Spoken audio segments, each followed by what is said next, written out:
So I'm an otolaryngologist or ENT surgeon, but my subspecialty area of interest, which is really almost all that I do now, is sinus and skull-based disorders, so nasal surgery and nasal disorders.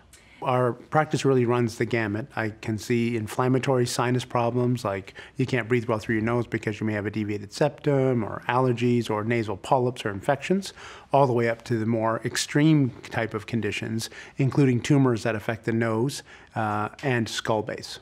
One of the interesting things about my specialty of rhinology, the nasal and sinus issues, is really that we can do such a great exam by putting an endoscope or telescope into the patient's nose while they're sitting there before us in a very painless, minimally invasive way and get a good sense of exactly where sites of blockage may be or where the tumors are that are affecting them, where they're stretching, reaching, and so on. My practice really has changed quite a bit to partnering with our neurosurgery colleagues and now using the nose, which is mostly just air, and the sinuses as a conduit or pathway to get to the brain.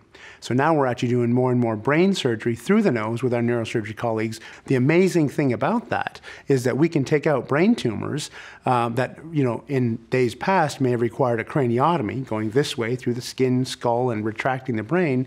Now we can do it often through the nose, and you have the tumor completely removed without a bruise or a cut on your face. So it's pretty amazing. We actually built an endoscopic OR suite, or a minimally invasive OR suite, just so we could approach these types of tumors in a very specialized and minimally invasive way. So you have the expertise on the one hand from a clinical side, coupled with resources and equipment and technology, which plays a big role in these types of cases, all coming together at the clinic. I have a wonderful family. I'm married and I have two little girls, 10 and 8, who play soccer and basketball. We like to eat out a lot for dinner. We like to go to sporting events. It's been a great year for the city, so we've been participating actively in baseball and basketball season.